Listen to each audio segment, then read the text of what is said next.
Hi, and welcome to another Beefeater fella research video explaining complex geostrategic and geopolitical issues, their relevancy to you, and their importance to the illegal war and genocide in Ukraine.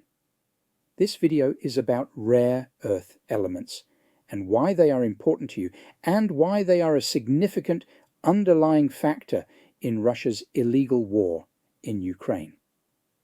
Before we begin, please remember that your like of this video and free subscription to my channel would really be appreciated. Helping me only takes a moment of your time. The images used in the video are for illustration purposes only. They do not necessarily represent the issues or translations. Right, let's dive right in.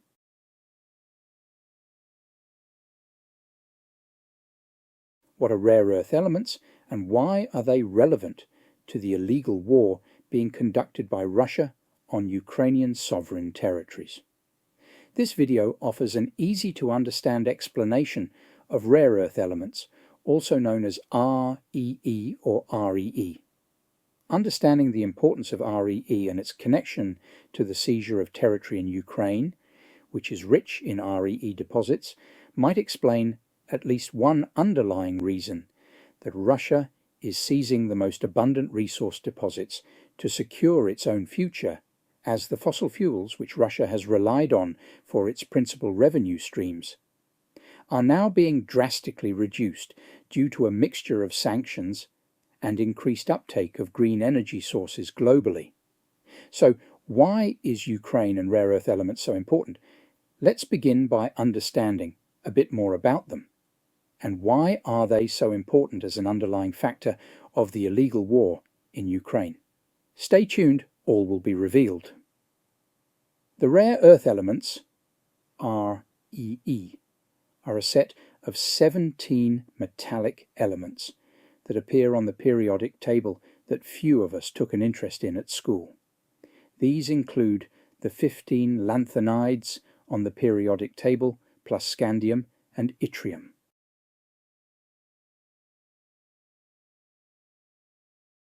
Rare earth elements are an essential part of many high-tech devices.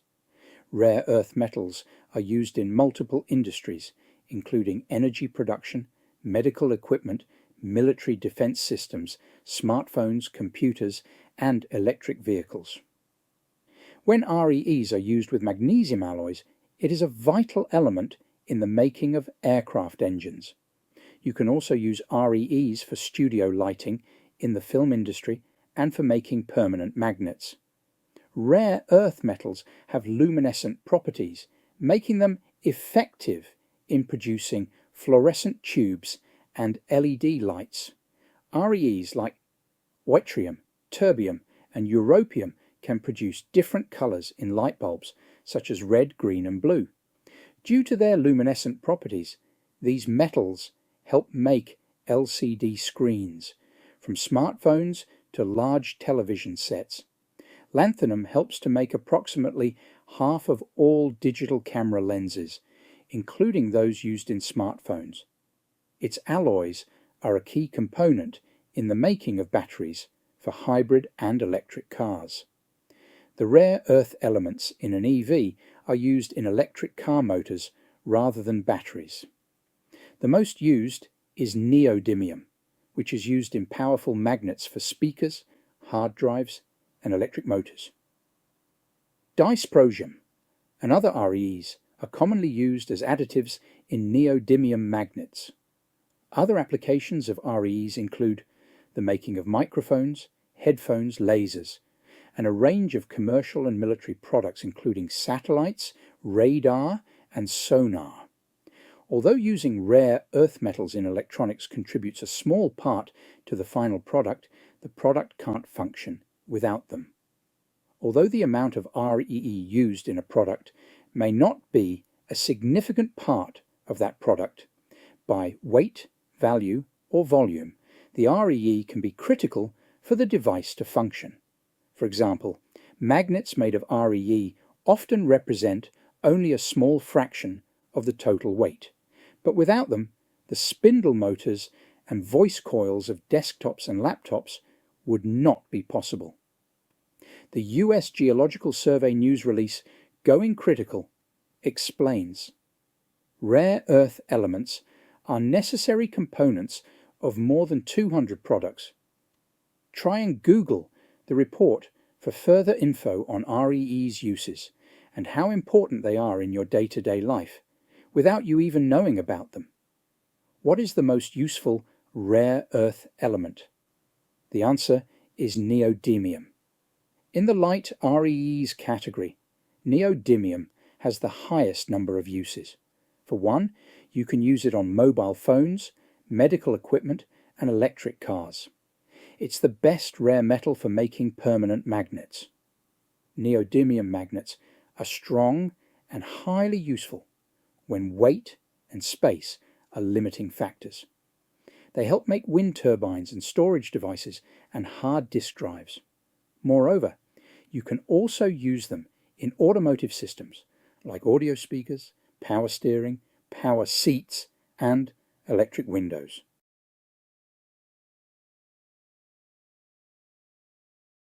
Okay, so you know about how important REEs are for hundreds of everyday tech products and key military equipment, from communications devices to planes. Who produces them? The largest rare earth mining companies are from China, Australia, and the United States, owing to these countries' generous rare earth mineral reserves and production. In 2023, these three nations collectively contributed over 90% of the global rare earth mineral production and have the highest market capitalization. Extracting and producing rare earth elements requires higher capital investment than most traditional mining operations.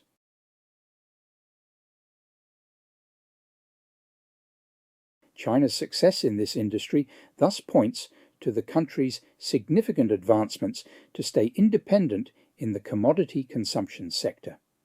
China recognized the strategic value of these elements and invested heavily in building the infrastructure necessary to extract and process them as early as the 1980s. The country's efforts have paid off and put it at the epicenter of REE production as of now. With a history of aggressive production strategies and mineral wealth, China has maintained a formidable lead in rare earth mining. The country's mining companies capitalize on abundant resources and produce a sizable percentage of the world's mined rare earth metals. China is the largest producer of rare earth minerals and accounts for over 70% of the worldwide output of REEs. The country saw 0.21 million metric tons annual yield of rare earth metals in 2022, and it dominates the market with its expansive mining operations. Likewise, the advanced mining infrastructure and supportive government policies have helped Australian mining companies extract and process REEs to meet the world's growing demand. Rare earths processing occurs in two main stages. The first involves extracting the rare earths from ores containing other minerals and concentrating them into a mixed rare earth concentrate or carbonate. The second is a more complex stage that separates the rare earths into individual oxide compounds. From there, the products are turned into metals used to produce magnets.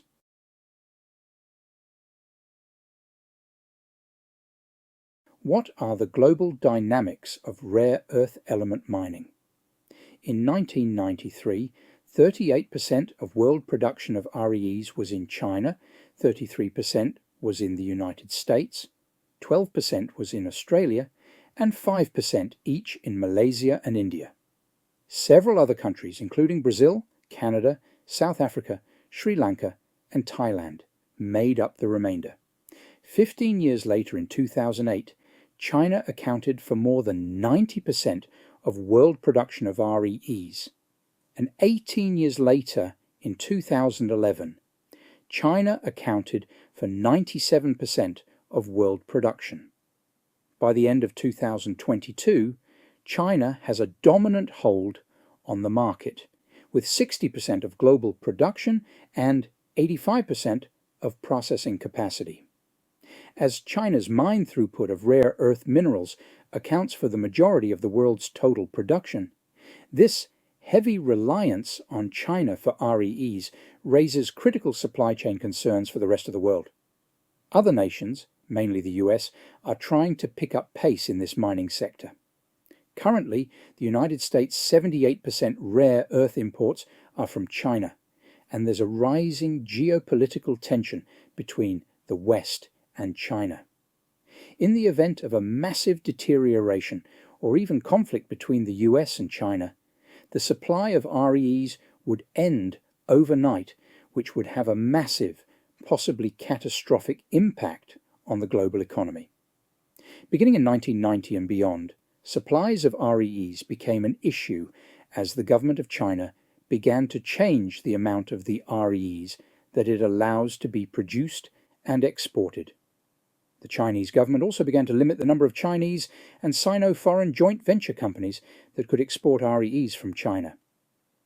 In July 2023, China announced that it would impose export restrictions on gallium and germanium. These REEs are indispensable in the production of strategically important products, such as electric vehicles, microchips, and some weapons systems. It is possibly more of a warning than a full-fledged response to Beijing's restrictions that the US and its allies have imposed trade restrictions on Chinese imports of advanced microchips. It was a demonstration of Beijing's control over the supply chain of dozens of materials that Washington has identified as critical to its economic and national security. Control that the dictator and kleptocrat Xi Jinping can use at any time, and this may arguably explain the West's ambivalence to escalate the issue around the genocide of the Uyghur and Tibet populations, with over 1 million held in concentration camps today. Does this force the West to face an inconvenient truth? China is the largest and cheapest supplier of many indispensable materials for clean technology. The country accounts for about 90% of the production of rare earth elements, at least 80% of all stages of the production of solar panels, and 60% of the production of wind turbines and batteries for electric vehicles. And the production of some materials for batteries and more niche products is controlled almost entirely by China alone. Lithium is also a key ingredient in batteries for electric cars and renewable power storage, making it a critical commodity for the energy transition to reduce emissions of greenhouse gases. Most of the world's lithium supply is currently produced in Australia and processed in China. That could change during the next decade, though, as new technology such as direct lithium extraction, or DLE, helps ramp up production of this key resource from brine, according to Hugo Nicolacci, an analyst in Goldman Sachs Research.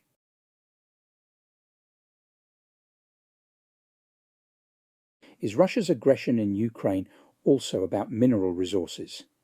Europe's long-term strategy to phase out fossil fuel use has endangered Russia's main source of state revenue, forcing the Kremlin to focus on acquiring, one way or another, a new, future-proof, high-value export. Critical minerals. Despite benefiting from the fourth largest rare earth metals reserves in the world, Russia has always struggled to scale its output in this sector. Although the country is a major global supplier of palladium, scandium, and titanium, as well as an important seller of nickel and cobalt, it was not perceived as one of the main players in global markets, dominated first and foremost by China. In 2020, the Kremlin pledged the equivalent of $1.5 billion of investments in rare earth metals, in an attempt to become the second largest producer after China by 2030. But the fruits of this initiative are yet to materialize. Ukraine, in turn, is also among the most richly endowed European countries when it comes to rare earth metals and lithium reserves, with estimates of the value of these deposits ranging from $3 trillion to $11.5 trillion. In 2021, the European Union signed a strategic partnership on raw materials with Ukraine, which generated a surge in interest from private companies. Given Ukraine's vast mineral resources, combined with Russia's own ambitions to bolster its market influence over this space, some experts have questioned to what degree Russia's current aggression against its southwestern neighbour may have been driven by a desire to lay claim to those Ukrainian reserves. In this context, Russia's incursions into the southern and eastern regions of Ukraine may not be motivated solely by military calculations, considering that most of Ukraine's critical materials reserves are located there. Similar reasons were likely at least partly behind the annexation of Crimea in 2014, when Russian military actions also notably targeted Ukrainian natural gas reserves off the coast of the peninsula, totaling up to 13 trillion cubic meters. The Kremlin's control over these critical mineral reserves would be a game changer, allowing Russia to increase its influence over multiple facets of Western countries' energy security spectrum. However, controlling these reserves is not synonymous with their immediate commercialization, as the extraction and refining processes are no simple tasks.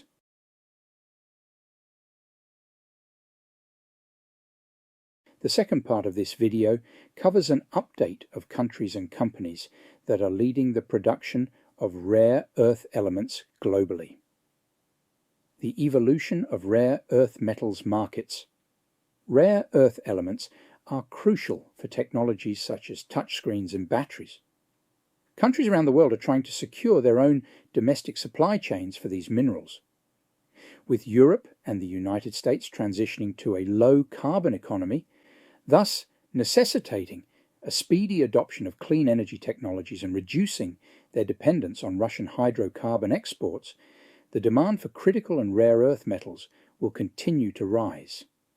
Consequently, while trying to decrease their reliance on one dominant supplier of energy commodities, Western societies are inevitably tying, at least to some extent, their longer-term economic development to another one, possibly and inadvertently establishing an even more dangerous partnership for critical and rare earth minerals. Moreover, Moscow and Beijing's formal and especially informal partnership might additionally exacerbate those trends. Apart from the drivers that generated higher prices in 2021, the current context could create further bullish factors. In a scenario whereby Russia gains control and eventually makes use of Ukraine's critical minerals, Western economic sanctions would consequently apply to these resources too, sustaining and potentially even increasing their prices on the global wholesale markets. The alternative for the West, developing new mining and processing facilities in Australia, Europe, and the United States, will take time and financial resources, thus slowing down the energy transition process. However, some options are currently being explored. The European Union recently issued its 2022 Strategic Foresight Report, twinning the green and digital transitions in the new geopolitical context, which also aims in the medium and long term to unlock sustainable access to raw materials.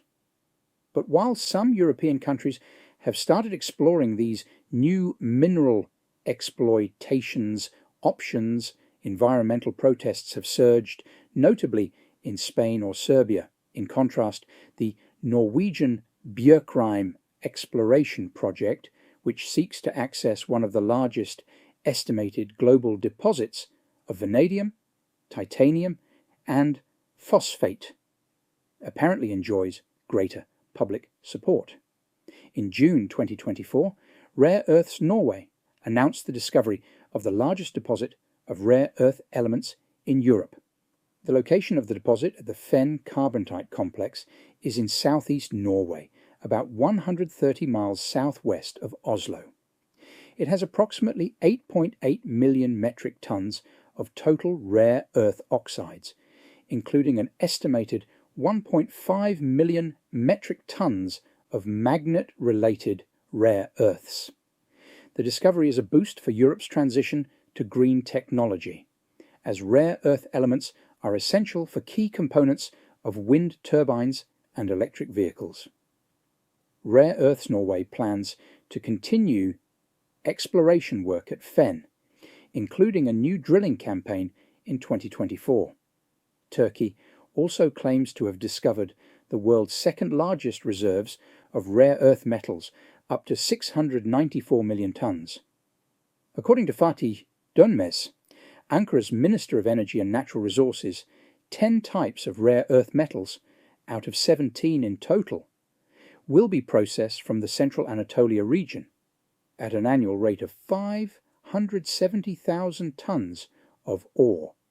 He estimated that about 10,000 tons of rare earth oxide will be obtained from the ore processing, together with an additional 72,000 tons of barite, 70,000 tons of fluorite, and 250 tons of thorium. A pilot plant that will begin by processing 1,200 tons of minerals annually is expected to be completed by the end of this year.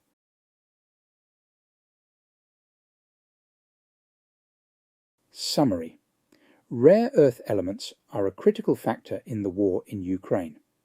It is important to know about the current dominance of China in the market, which presents global markets with a single point of failure, in which China could shut the world's economy down overnight by restricting the supply of rare earth elements.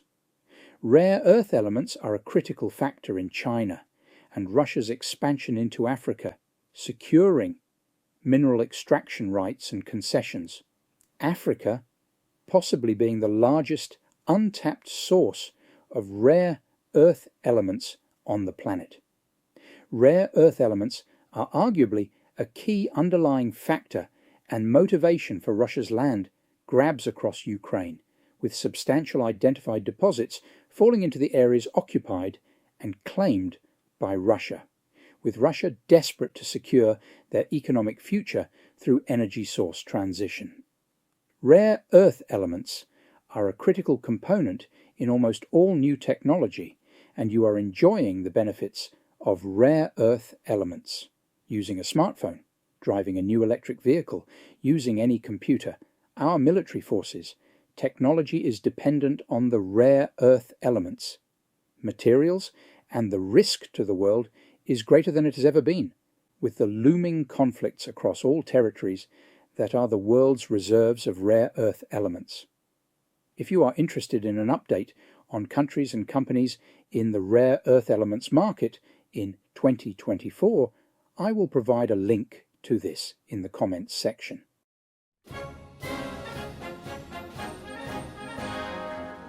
That's all for today, folks. Thank you for tuning in. Please remember to like this video and subscribe to the channel.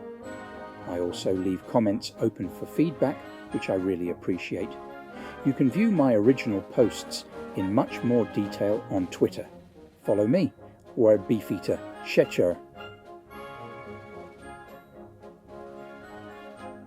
My research threads also include full references and sources to speed up your own research. Did you know that I also provide daily updates and deep dive research videos on a range of interesting subjects, including economics, geopolitics, sanctions, sanctions circumventions, fossil fuel updates, and much more. If you are able to support me with a coffee or subscription on Patreon, I do provide links in the description of the video. I really appreciate all the support I can get towards my research, equipment, and publication costs. Thank you to those who have supported me on Patreon or Buy Me Coffee. You are simply awesome. Your regular support is really appreciated. Remember, folks, the YouTube edition of my Russian Telegram chat translations is released every night at midnight UK time. Have a great day. I look forward to your next visit.